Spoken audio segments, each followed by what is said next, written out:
Wasalimu kanisa la Bwana. I greet the Church of God. Na wasalimu wote katika jina la Yesu Kristo. I greet you in the name of Jesus. Pia nawakaribisha kwa kusikiliza neno la Mungu. And I welcome you to listen to the word of God. Neno la Mungu ni chakula cha kiroho. The word of God is our spiritual food. Neno la Mungu ndio safari yetu ya kwenda mbinguni. It's our journey of going to heaven. Wote wanaosikiliza neno la Mungu na kulifuata, hao ndio wana wa Mungu. Are the children of God. Bwana Yesu asifiwe. Praise God. Wanaosikiliza neno la Mungu na kulifuata hilo neno la Mungu, hao ndio wana wa Mungu. Those are the children of God. Amen. Amen. Watu wasiolifuata neno la Mungu, people that do not follow the word of God, hawachukii kutenda dhambi. They do not hate sin. Hawachukii kutenda dhambi. They don't hate sin. Lakini wanaochukia kutenda dhambi, those that hate to commit sin, ni wana wa Mungu. Are children of God. Sema amen. Say amen. Sema amen kama say amen.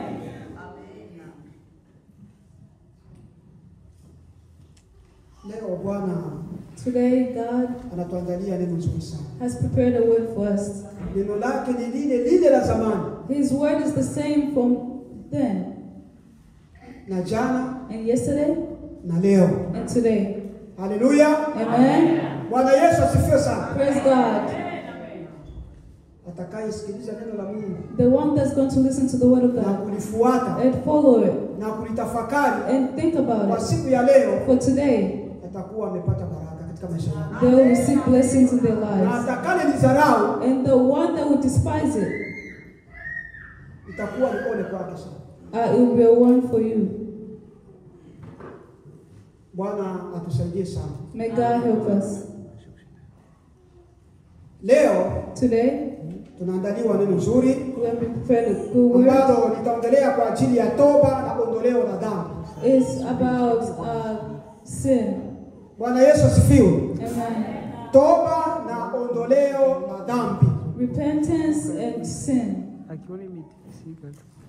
Neno hili la toba, the word of repentance, Yesu alilihubiri sana.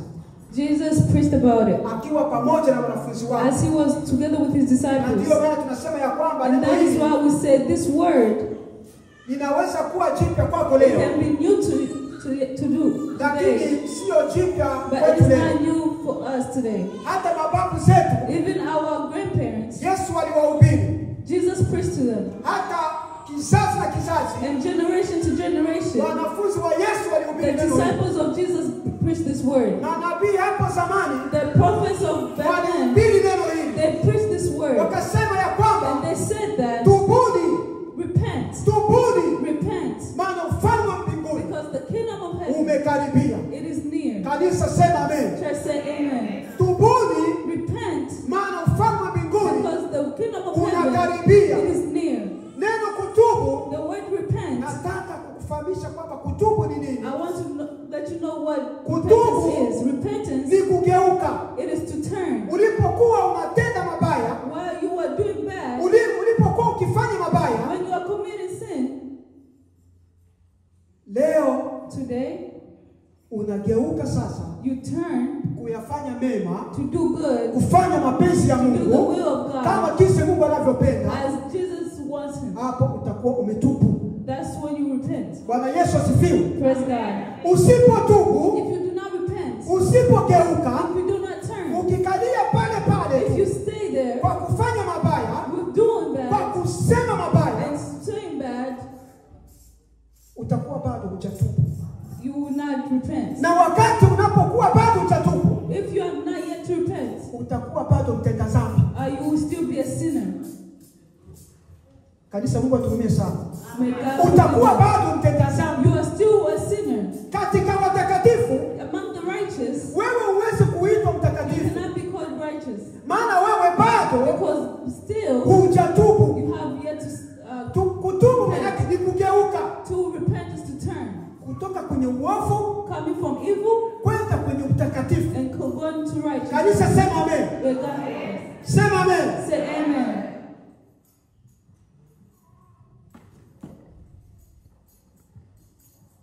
Yohana Mbatizaji. John the Baptist. Yohana Mbatizaji. John the Baptist. Alihubiri kuhusu hili neno. He preached about repentance. Akasema tubuni. He said repent. Maana ufalme wa mbinguni umekaribia. Because the kingdom of heaven is near. Watu wengi huwa wanasikiliza. Many people that listen only. Wakisikia watumishi wa Mungu. They listen to the servants of God. Wanapopewa neno hili. Once they are given this word. Kwa ajili ya neno kutubu. About repentance. Neno tubuni. The word repentance. Maana ufalme wa mbinguni umekaribia. The kingdom of heaven is near. Wao wanaona huwa wanasikiliza kama ni muziki tu. They just listen to it as if it's a song. Neno hili la kusema kwamba ufalme wa mbinguni umekaribia. Of saying the kingdom of God is ulianza tangia zamani. It has started since back then. Sasa huwa wanasikia kama vile wapiga muziki wanapopiga muziki. So they just listen to it the way musicians hawatafakari neno hilo. But they do not think about that word. Ufalme wa mbinguni, the kingdom of heaven, upo kila leo. It is there every day. Kwako Mkristo. To you a Christian. Unayejijua kwamba wewe ni Mkristo. If you know yourself that I'm a Christian. Kila siku ni lazima uwe unajiuliza. Just ask yourself. Kila siku every day. Ni lazima ujiulize wewe Mkristo. For you to ask yourself. Hivyo kuanzia asubuhi. Since morning. Hadi nafika jioni. Until this evening. If Yesu anaweza kuja kwa sasa hivi. If Jesus were to come now. Hapa nilipo tu. Where I am now. Ninaweza nikaenda naye. Am I going to go with him? Hallelujah. Hallelujah. Hilo ni swali la Mkristo kujiuliza kwa kila leo. That's a question a Christian must ask every day. Praise God. Hilo ni swali. That's a question. Na kila Mkristo. Well, every Christian. Huwa anajiuliza. Ask themselves. Kila siku. Every day. Na kila muda wote. And every time. If haya ambayo ninayoyafanya. The things that I'm doing. Haya ambayo ninayoyatenda. The things that I'm doing. Kwa sasa. For now. Hivi unyakuo unaweza kufikia sasa hivi. If the rapture were to take place, ninaweza nikanyakuliwa. Am I going to be taken as well? Ni lazima Mkristo ajiulize hivyo. For a Christian to ask themselves that question. Bwana Yesu asifiwe. Praise God. Unyakuo hautakuchukua. The rapture is not going to take you. Kwa sababu unaenda kanisani kila siku. Because you're going to church every day. Unyakuo. The rapture. Wewe huwezi kunyakuliwa. You cannot be taken. Kwa sababu unaitwa ni mama wa kanisa. Because you are called a mother of the church. Mimi siwezi nikanyakuliwa. I cannot be taken. Kwa sababu mimi ni mwinjilisti. Because I'm an evangelist. Ninahubiri neno la Mungu. And I preach the word of God. Nitanyakuliwa. I'm going to be taken. Kwa sababu naheshimu neno la Mungu. Because I honor the word of God. Hallelujah. Amen. Kwa sababu nimeheshimu neno la Mungu. I honor the word of God. Na ninapoheshimu neno la Mungu. When I honor the word of God. Na mheshimu Mungu. I honor God as well. Kanisa tuko wote pamoja. Church are we together. Bwana Yesu asifiwe. Praise God. Mtu anapoheshimu neno la Mungu. When a person honors and respects the word of God. Ana hofu na Mungu. They fear God. Amen. Amen. Mtu anapoheshimu neno la Mungu. When a person respects the word of God. Anamwogopa Mungu kila siku. They fear God every day. Na muda wote ule. And every time. Anamwogopa Mungu. They are fearing God. Anapotenda dhambi. Whenever they commit sin. Anapotenda dhambi tu. Whenever they commit sin. Hata kama yeye anajua kwamba yeye hakutenda dhambi. Even when they know they did not commit the sin. Lakini Roho Mtakatifu. The Holy Spirit. Aliye ndani mwake. That is within them. Atamshuhudia kwamba we testify to them that no. Mkristo. A Christian. Hawezi kufanya hili. They cannot do this. Aliye ndani mwetu. The one within us. Na mimi huwa nashukuru sana. And I usually thank God. Ninaposoma neno la Mungu. Whenever I read the word of God. Ambapo Yesu wakati anataka kupaa mbinguni. When Jesus was ascending to heaven. Wanafunzi wakawa wanamwangalia. They were looking at him. Ambaye walikuwa naye siku zote. Whom they were with every day. Hapa duniani. Here on earth. Wale wanafunzi walikuwa wakitembea na Yesu. The disciples were walking with Jesus. Yesu alikuwa akiwahubiri. Jesus was preaching to them. Na anatoa mapepo. And he was rebuking sin. Anafanya miujiza pamoja na wanafunzi. Miracles together with the disciples. Sasa ilipofikia Yesu. So when it came time for Jesus. Anataka sasa kupaa mbinguni. To ascend to heaven. Wanafunzi walimwangalia. The disciples looked to him. Kila mmoja pale aliangalia. Yesu akasema. And Jesus said. Naenda kwa Baba. I'm going to my Father. Niliwaambia nakaa na nyinyi. I told you I'll stay with you. Lakini but nitapanda mbinguni. I will go to heaven. Kwa Baba aliyenituma. To my Father who sent me. Sasa Yesu, so Jesus aliwaachia kitu chema sana. He left a good thing to them. Na kile ambacho aliacha, what he left, hakikuishia pale. It did not stop there. Kiliendelea kuishi pamoja na wale watakatifu wa Mungu. The righteous of God. Wale ambao those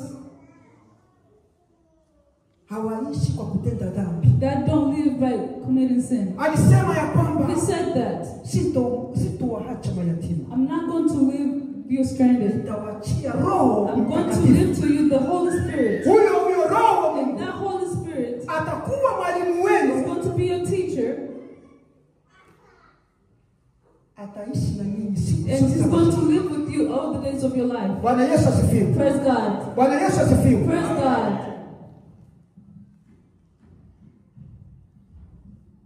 Na ninaamini, and I believe, ukiwa Mkristo wa kweli, if you're a true Christian, ni lazima Roho Mtakatifu awe ndani mwako. It is a must for the Holy Spirit to be within you. Amen. Amen. Mkristo wa kweli ni lazima Roho Mtakatifu. It's a must for the Holy Spirit awe ndani mwako, to be within you.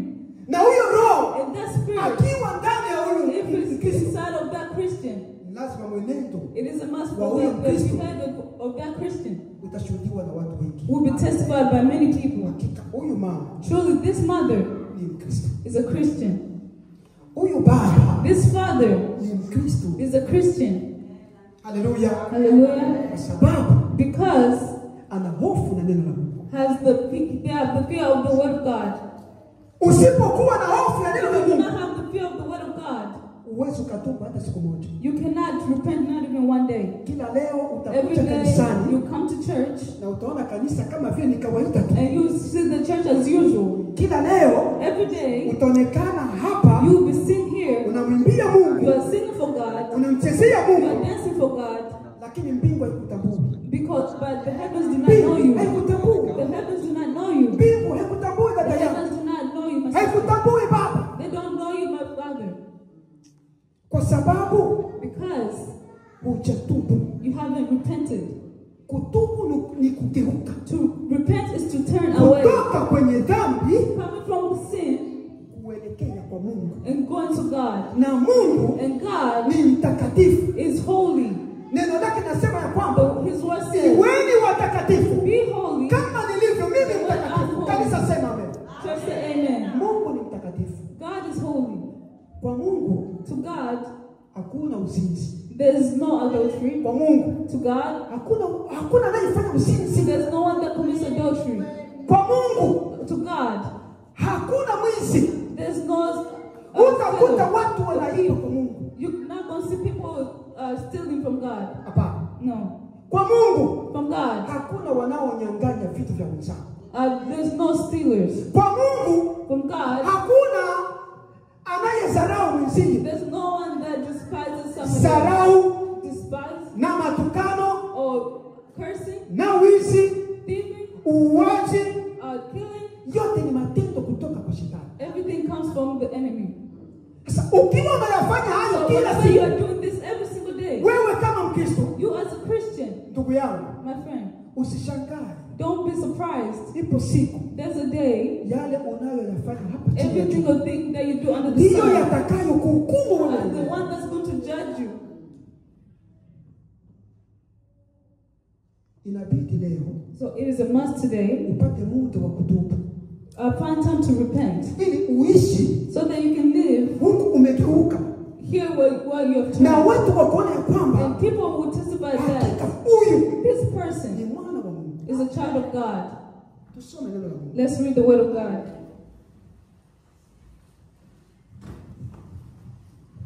Tusome Kumbukumbu la Torati. Let's read Kumbukumbu la Torati 30. Deuteronomy 30. 1-2. Kumbukumbu la Torati. Deuteronomy 30:1-2.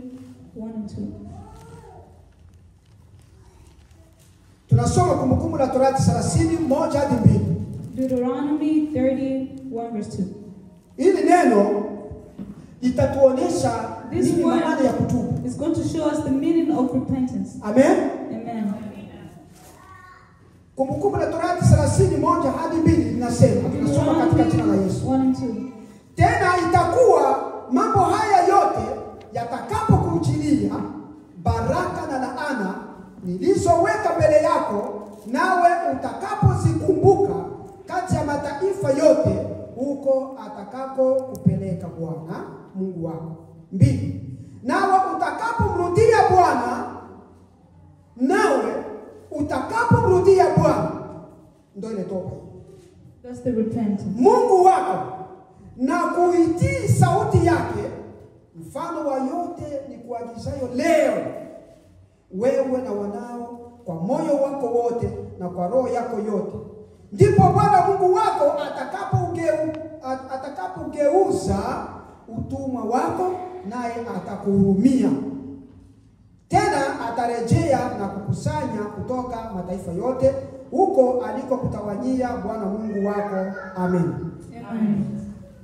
Deuteronomy 31:2-3 says, when all these blessings and curses I have set before you come on you, and you take them to your heart whenever the Lord your God despises you among the nations, and when you and your children return to the Lord your God and obey him with all your heart, with all your soul, according to everything I have commanded you today, then the Lord your God will restore your fortunes and have compassion on you and gather you up again from all the nations where he had scattered you. Amen. Is there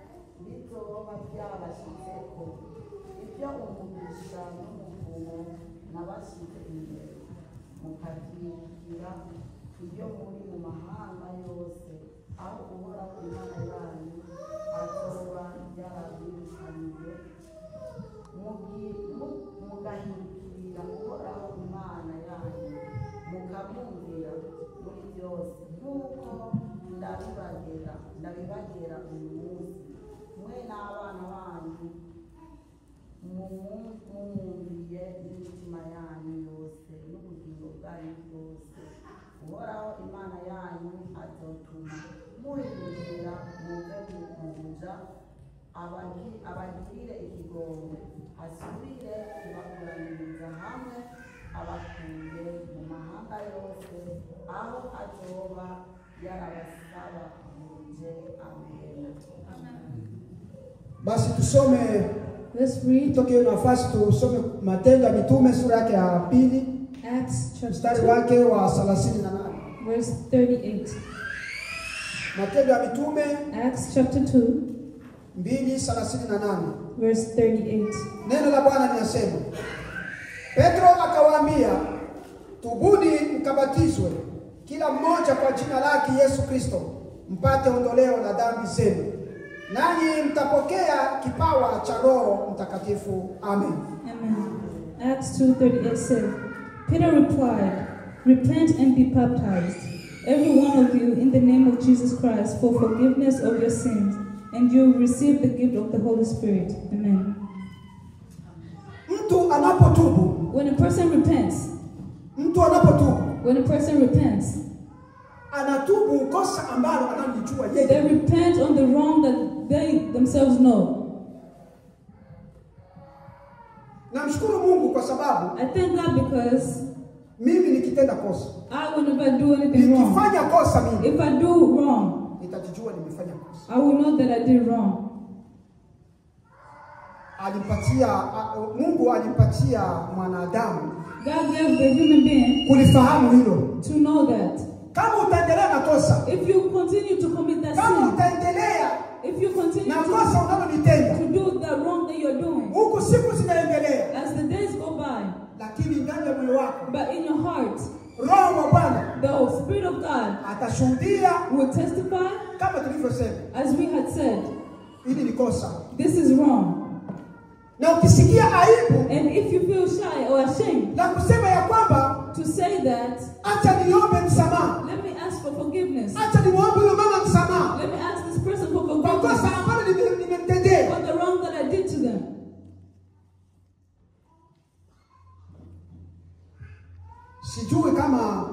don't know wakati gani utapata huyo muda wa what time kuomba you msamaha. receive to ask for forgiveness.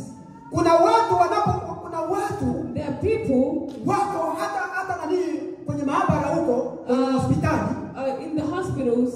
Utakuta You find una mzigo wa watu ambao ulionao ndani ya moyo you wako. have a burden of people that you have in your heart. Unambeba mtu moyoni mwako. You are carrying a person in your heart. Magonjwa yanakufikia ghafla.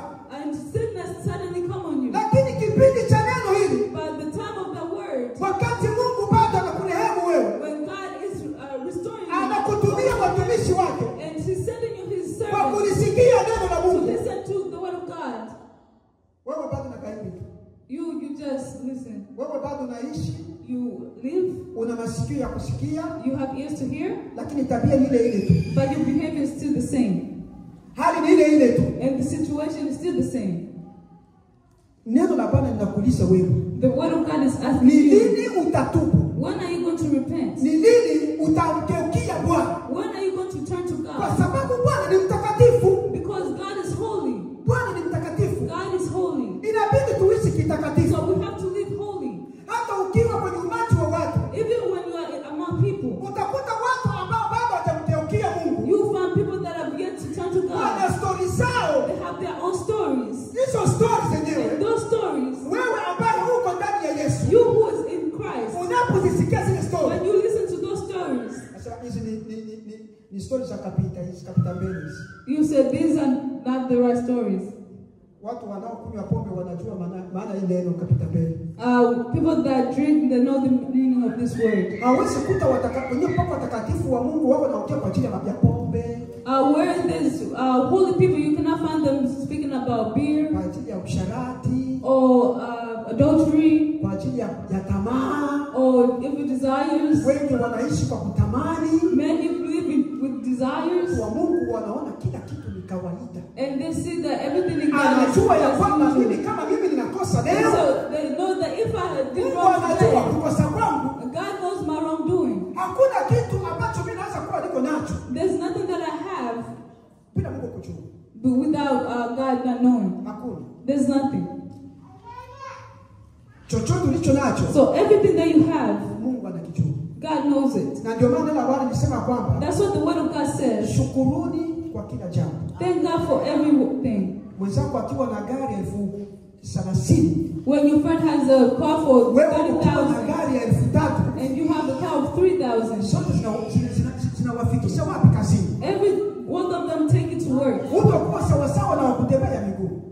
It's not the same as walking to Kwa work. miguu naye, And the person that's ipo walking, siku Mungu there's atamwinua, a day that God is going to lift them kesho up. atatembelea hiyo gari. And tomorrow they will be driving Say the amen. car. Say amen. Majira na nyakati Times ni zake and Mwenyezi season Mungu. is for God. Na ndio maana mimi huwa napenda sana ile wimbo sana. That's why I love that song. Majira na nyakati ipo Times and mikononi season mwako. are in your hands. Haleluya. Amen. Aliyeumba ni wewe Bwana. You are the one that created. Wewe. You are the one who created. Majira na nyakati Times and seasons iko mikononi mwako. are in your hands. Aliyeumba ni wewe. You are the one that created, God. Aliyeumba ni wewe. You are the one that created. Ninapoimba wimbo huo, When I sing that song, najisikiaga I feel kitu kingine sana. a certain way. Unapomwimbia Mungu Whenever you sing for God, na unapotafakari wimbo, and whenever you think of the song, ndio kuimba. that is what singing is Ndio about. uimbaji. That's what singing is for. Unaweza kusimama hapo You unaimba tu, can stand here singing. unaimba tu, You're just singing. lakini hujui kama unaimba. But you do not know that you're singing. Lakini unapoimba But whenever you sing, na uko unatafakari ule wimbo, you notice the song, utajua and you know nini maana ya kuimba. the meaning of singing. Jamani, neno la leo The word of today inatuambia kwamba tusipoteze muda kabisa. is telling us not to lose time at church. Tusiwe watu wa kupoteza muda. Let's not be people that lose time. Nyakati za kupoteza muda The time of wasting time, zimekwisha pita. it has already passed. Zilikuwa na mita, They had their own time. zilikuwa na mita, They had their own timing. lakini leo But today, Mungu anatuambia kwamba tutubu God is sana. telling us to repent our sins.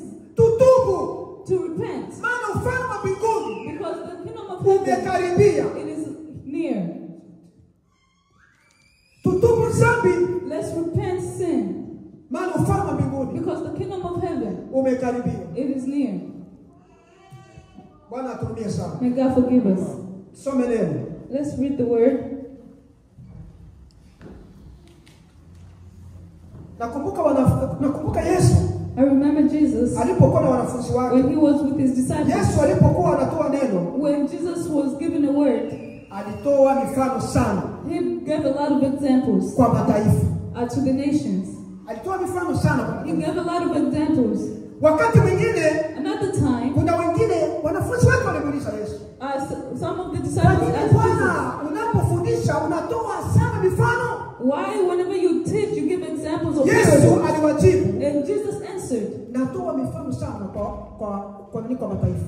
I'm giving these examples to the nation. Lakini ninyi But you mmebahatika kwa sababu are lucky because sitoi mifano, nawaambia kinagaubaga ninyi ili mpate kuelewa. I'm not giving an example, but I'm telling you. Tusikae ndani ya kanisa. Let's not be sitting in Tuwe church mfano ule ambao Yesu alisema kwamba and be examples that Jesus said. kuna mbegu zimoja zilichukuliwa. There are seeds that are Alichukua taken. mfano wa mbegu. The king of the master of the Mbegu seeds zimoja zitakuwa zilichukuliwa zikatupwa barabarani.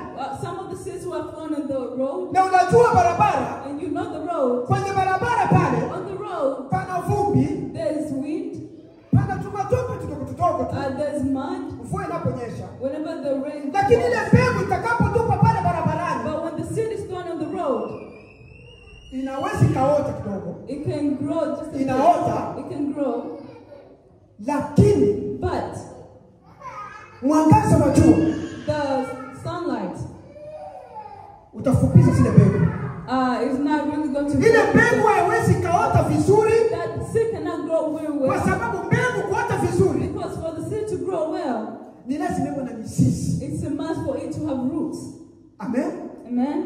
Lakini mbegu iliyotupa sehemu ya udongo mzuri But when the seed is thrown on the good soil, ina mizizi it has roots na itaota vizuri sana. and it will grow very good. Tuwe watu Let's be people ambao wa mfano ule of that wa example, zile mbegu nzuri ambazo of the zimetupa good seeds that sehemu were ya thrown rutuba. where Na wakati zilitupa pale kwenye udongo mzuri, when they were thrown in the good soil, zilichepuka vizuri they grew well na zikapata mizizi. and they got roots. Mizizi, ule mzizi They ule got roots. ndio unatuma ile mbegu It's the one that causes the seed inakuja kupatikana mti. to become a tree. Ule mti unakuwa na nguvu, unasimama vizuri. Stand firm. Hata upepo uje kiasi gani, Whenever the wind comes, utakuta ule mti unasimama. you will find the tree standing. Na ule upepo nao kuja, And the wind that comes, eneo lote lile any place, ni yale majaribu ambayo yanakupata it's wewe the temptation that comes to you Kristo, as a Christian, lakini unasimama. but you stand. Magonjwa yanakujia, Sickness comes on you, unaumwa sana, and you are very sick, lakini ndani ya neno lako, but in your word, kinywani mwako in your mouth, haujawahi kutoka you neno. have never come from the Wewe word. kama Mkristo You as a Christian, kusema ya kwamba to say that, ngoja nitume zile pesa let me take that Africa, money to Africa, kwa yule bibi to that kwa sababu mother, anajua dawa sana. because they know the Ngoja medicine. mimi ndio nitatuma zile pesa. I will take that money to them. Wenda mimi nimelogwa Maybe I am bewitched, kwa sababu huu ugonjwa unakuwa muda mrefu sana. because this sickness has taken place for a long time. Utakuwa ni mti You'll be like a tree ambao hauna mizizi. that does not have any roots. Utakuwa ni Mkristo You'll be a Christian ambao lile neno nimekwambia kwamba that the leo word that I told you to repent today, utakuwa mchatubu. you haven't repented. Anayetubu Because the one that lazima awe na repents, hofu ya it's a Mungu. must that they have the fear of Lazima God. aishi kama Mungu apendavyo. They will live according to what God is willing. Haleluya. Amen. Kanisa tuko wote. Church, are we together? Tulikumbwe. Are we together?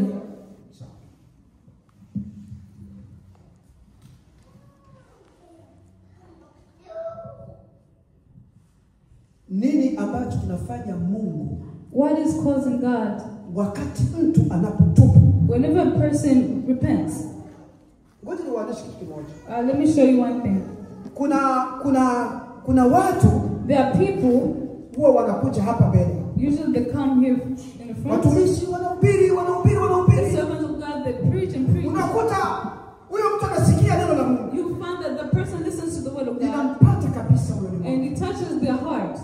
anasema kweli nimekosea. And he said, I'm truly wrong. Wanasimama. And then they stand. Wainuke wacha hapa mbele. Come forward. Wanakuja wanapiga They come and they kneel. Watumishi wanafika pale. And the servants wanawazunguka. and then they surround them. Wanawaombea. And they pray for them. Kosa lile. The same wrongdoing. Utakuta yule mtu ni msharati. Let's say that person that utakuta yule mtu ni mzinzi. Or they did adultery. Utakuta yule mtu ana tabia mbaya. Or they did bad things. Unapomaliza hapa, once they've done here, anakaa kwenye kiti. They sit on the chair. Kanisa linapomalizika, when the church is finished, ule ubaya kabla hajafika nyumbani. The same wrongdoings before they get home. Amesahau kama amepiga magoti. They forgot that they kneeled here. Hii ni sehemu. This is the place ambayo unaiona that you see. Kimacho ni kawaida. With your eyes is just. Lakini hapa, but here, here, sio mahali pa kukanyaga. It's not a place you can just step. Sio mimi nawaambia. It's not I who's telling you. It is the word of God. Madhabahu. The altars. Unaposimama, whenever you unafika kwenye madhabahu, you come on the altar. Unapiga magoti. You kneel down. Mungu nisamehe. God forgive me. Geuka. Turn away from me. Geuka tu. I'm telling you, turn away from me. Sana na ile kosa. Go away from that sin. Unapotoka hapa, whenever you come from here, maishani mwako mote, in your whole life, usirudilie lile kosa tena. Repeat the same wrongdoing. Kumbuka Yesu wakati alipokuwa akihubiri, when he was teaching, wengine wagonjwa walifika, the sick people came, watu wengine walifika, and other people came, na wakati alipomaliza kuhubiri, once he was done preaching, akaona hili ni kosa ambalo niko na huyu baba. He saw the wrongdoing that this father had. Hili ni kosa ambalo niko na huyu kijana. And this is the wrongdoing that's this Akawaambia, and then he told them, dhambi zako, your sin, umesamehewa dhambi zako. You have been forgiven of your sin. Usitende dhambi tena. Don't commit that sin again. Hallelujah. Amen. Jamani, someni neno la Mungu. Read the word of God. Upate kuelewa Mungu yukoje. And understand how God is. Mwambie umesamehewa dhambi. You are forgiven of your sin. Usitende dhambi tena. Don't commit sin again. Ndio lile neno kutubu. That's the same word to repent. Tunaambiwa leo. Well, the one that we have been taught today. Bado nilipita. It had went. Na ninaendelea. It continues to go. Ninaendelea kuhubiriwa. It continues to be preached. Kanisa. Church. Leo mshukuru Mungu. Today I thank God. Unapowapata wale wahubiri, whenever you find the preachers ambao wewe moyoni mwako na wazalio, in your sisi ambao wahubiri mahali hapa, kwa sababu unanijua na unanifahamu vizuri, lakini nakwambia, but I'm telling you, kuna Wakristo, they are Christians. Acha niwaambie vizuri. Let me tell you, kuna Wakristo leo, Christians today, ukienda kuhubiri neno hili ambalo nimewahubiri kwa ajili ya tubuni dhambi zenu, if I go to preach this same word of repentance, ili ufalme wa mbinguni, so that the kingdom of heaven uone wewe siku moja, will be able to see you one day. Kuna Wakristo leo, there's other Christians, wanakosa hao wahubiri wa kuhubiri leo, do not have the ili neno kwa ajili ya kutubu, the word of repentance. Wahubiri wa leo wengi, a lot of preachers today, wachungaji wengi wa leo, pastors of today, wako wengi wanahubiri kwa ajili ya matumbo zao. Many of them, they are just preaching for their own benefits, so they can be able to live. Wapate kuishi na watoto wao, wapate So kusoma. they can be able to live with their children. Wengine wanakuja huko Ulaya. Others, they're coming in the US kwa ajili ya pesa za Wakristo, because of the money of the Christians. Ni kondoo zinawalisha. It's just sheep that are being kuambia watu ukweli, to tell kwa neno la Mungu, of the word of God. Yeye yuko pale kwa kuwafurahisha, so that they can just please them. Utapata manyumba. You get a house. Magonjwa yatatoweka. You have no sickness. Toweni sadaka. Give sadaka zinaanza na majina tofauti. Offering starts with many different names. Lakini huko wanajua. But here they know. Mchungaji anajua moyoni mwake kwamba the person knows in their heart. Huyu ninayemuona. That the person that I'm seeing. Jana amefanya kitendo kibaya. Yesterday they did a bad thing. Na hata alimuona kwa macho yake. And then they saw na anajua kabisa kosa na huyu. Know the wrong thing that they did. Lakini hata mwambia ukweli. But they're not going to tell them the truth. Hana huruma ya ile kondoo. The mercy of that sheep to be lost. Bwana turumie sana. God forgive us. Wachungaji wengi wana huruma ya kondoo. They lose sheep. Ila neno la Mungu linasema ya kwamba, but the word of God says, sisi wenye kuwa ndani ya kanisa, sisi us who are in church, ndio hukumu itaanza kwetu sisi. The judgment is going to start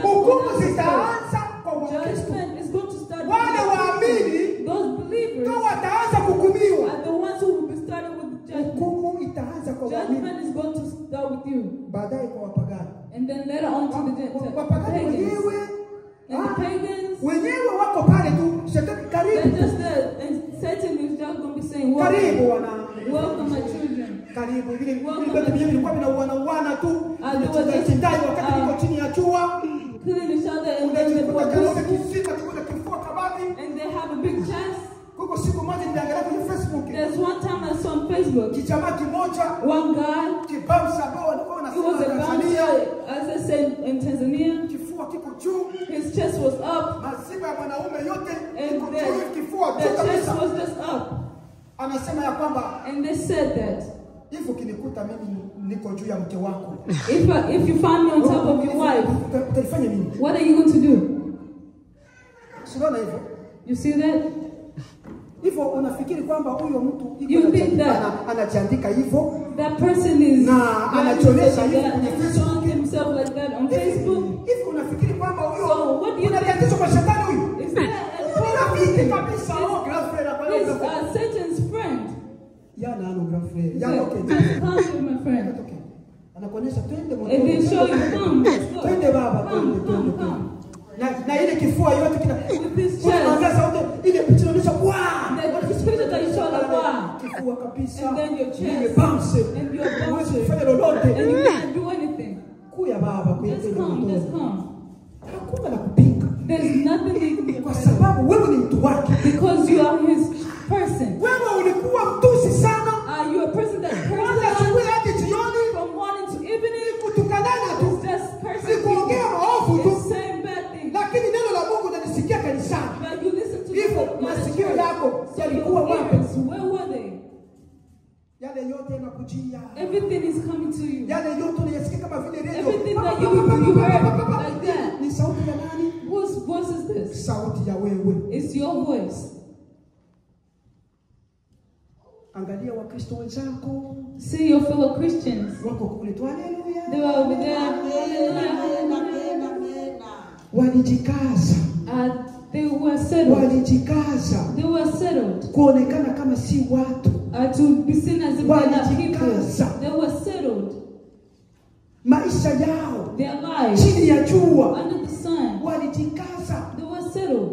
kujihurumia, kunyenyekea To be humble kwa neno la Mungu. with the word of God. Walijikaza They were settled kumhofu Mungu to fear God, ili siku moja so that one day wafike mbinguni. they can get to heaven. Haleluya. Amen. Mbinguni kuna raha. In heaven there's joy. Mbinguni kuna raha. In heaven there's joy. Haleluya. Amen. Yote yanayopita Everything duniani, that's happening on earth, yote yanayotusumbua, everything that's bothering yote us, yatapita. everything will pass Lakini by. neno la Mungu But the word of God halitapita kamwe. is not going to pass at all. Kanisa tusimame. Church, may we all stand. Tusimame. Let's all stand. Kila mtu Each atajiombea msamaha. person, they are going to pray for their unforgiveness. Kila mtu atajiombea msamaha. Each person is going to pray for their Kila unforgiveness. mtu Every ana person dhambi ambayo has inayomhusu. a sin that they commit. Kila mtu anajijua ndani ya moyo wake. Every person, they know themselves in their Hakika heart. hili ambalo Like, nalitenda this is the thing that I'm doing. si vizuri machoni pa Bwana. It's not good in the eyes of the Lord. Nakumbuka Daudi I remember David na nabii Natali, and prophet nabii Natali, Prophet nabii Nathaniel. Natali alimwambia Daudi kosa lake, alimuonyesha kosa lake. He told David his wrongdoing. Wewe umelala na mtu You wa are mtu. sleeping with somebody's wife. Ulilala na mtu wa mtu You wewe. slept with somebody's wife. Na ukaua tena. And you killed. Uliua tena mume wake. You murdered his husband. Nashukuru sana Daudi. I thank God for David. David, ile neno that word, it got into his heart. Alipiga magoti. And he knelt down. Bwana ni mwenye rehema. God is a God of mercy. Ana muda kukuachia wewe fanya lolote lile unalolipenda. He will give you time to do whatever you want to Anakupa do. muda He will give you the time wa kutaka wewe kugeuka. for you to turn back Kumgeukia Bwana. and turn back to God, Ili uone ufalme wa so mbinguni. that you can see the kingdom of heaven. Siku za mwanadamu ni ndogo sana. The days of a human beings are short. Ndo ile Zaburi That was Psalm 51. 51. Ilikuwa ni dua It was a step ya Daudi. of David. Akamwambia Bwana, And he Mungu said, wangu, God, my God, unirehemu, have mercy on me. nimekutenda dhambi. I have committed sin. Haleluya. Hallelujah. Wakristo wengi Many hawajijui Christians, they do not know themselves. na hawajijui They kabisa. do not know themselves. Wanaona ni kawaida waendelee na They dhambi. just go as usual with the sin. Lakini hukumu itaanza kwa Wakristo. But judgment will start with the Christian. Kabla hukumu haijaanza kwako, Before the judgment comes to you, tubu dhambi. repent of your sin. Geuka ndugu yangu. Turn away. Ugeuke tu. Turn away. Nenda kwa Yesu kabisa na Go mikono to na Jesus mikono with your na hands kila and kitu. everything of you. Tumbukia ndani ya Yesu. Go inside of God, Yesu atakuokoa. and Jesus is going to save you. Be the change in your life. Kuwa badiliko ya maisha yako. Tuombe. Yesu. Pray. Yesu.